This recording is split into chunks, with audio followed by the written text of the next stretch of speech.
જય આદિવાસી આટલો જવાબ ચાલે ખરો કે આજે આપણો તહેવાર છે 9 ઓગસ્ટ વિશ્વ આદિવાસી દિવસ એ આખા દેશમાં નહીં બીજા અલગ અલગ દેશોમાં પણ ઉજવાઈ રહ્યો છે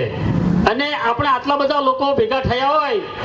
તો આપણને કોઈ કુશંકા ખરી કે આપણે આદિવાસી નથી સાહેબે જે બોલાવી હતી આપણા પોતાના સમાજની જે બોલાવવાની હોય બરાબર તો આપણે ખુશીથી પોતાની જે બોલાવવાની હોય જય આદિવાસી જય જોહાર આપણા જીતેન્દ્રભાઈ ડોક્ટર સાહેબે સરસ મજાની જે વાતો હતી 9 ઓગસ્ટ વિશ્વ આદિવાસી દિવસે ની જે વાત હતી એ તમામ વાતો આપણી વચ્ચે મૂકી છે મારે એ વાત કરવી છે કે આ દેશની અંદર વર્ષો પહેલા જે વખતે આપણા લોકો હજારો વર્ષ પહેલા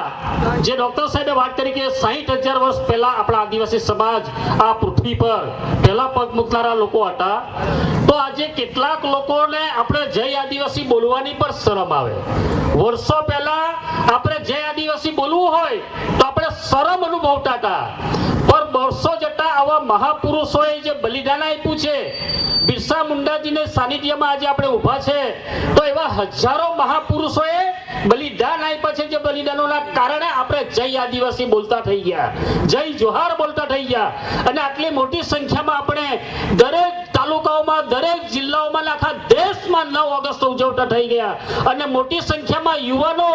અને જે યુવા બહેનો છે એ લોકો આજે રોડ પર આવ્યા છે શાના માટે આપણે જાગી ગયા છે જીતેન્દ્ર સાહેબ આદિવાસી સમાજ હવે ધીરે ધીરે જાગી ગયો છે એટલે યુવાનોએ ખાસ આપણા સમાજની તકેદારી રાખવાની છે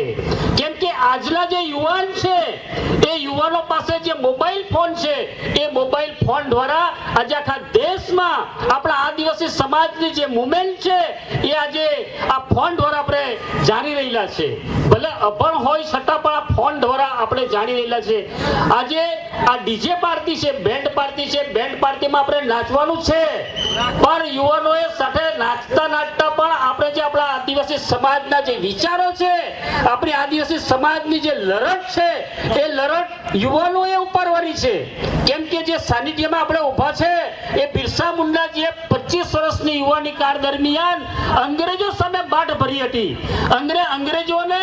હંફાયા હતા 25 વર્ષની ઉંમરે તો આજના જે યુવાનો છે એ યુવાનો સમાજ માટે શું કરી શકે છે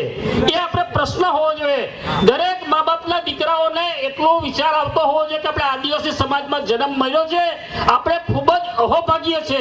તેમજ આપણી બહેનો પણ છે એ આપણા સમાજની સિંહણો છે અને યુવાનો છે એ ટાઈગરો છે આપણા સમાજના આદિવાસી સમાજના તો ખરેખર દરેક આપણા આદિવાસી સમાજના નવયુવાનોએ સમાજની આજે ચિંતા કરવાની છે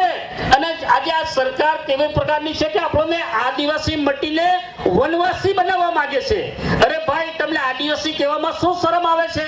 સો છતાં પણ આ વર્તમાન સરકાર આપણને વનવાસી કહેવા માંગે છે આપણે વનવાસી નથી આપણે આદિવાસી છીએ કેમ કે આદિવાસી સાથે આ ધરતીના પુરાવા દેશના પુરાવા આ સંસ્કૃતિના પુરાવા જોડાયેલા છે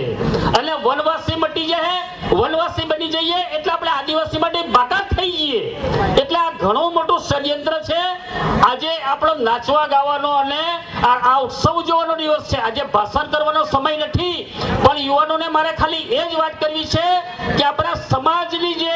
ચિંતા કરવાની જરૂર છે અને સમાજને જ્યાં જ્યાં અન્યાય અને અત્યાચાર થાય ત્યાં યુવાનોએ બહાર નીકળવાની જરૂર છે એટલા માટે ખાસ યુવાનોએ આગળ આવવું પડશે યુવાન બહેનોએ આગળ આવવું પડશે અને આ સમાજની જવાબદારી આપણે લોકો લેવી પડશે એટલા 9 ઓગસ્ટ વિશ્વ આદિવાસી દિવસે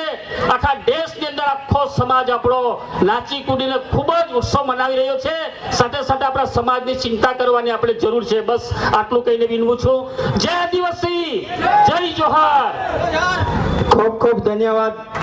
આપણે ઉત્તમભાઈ વસાવા સાહેબનો જેઓ સતત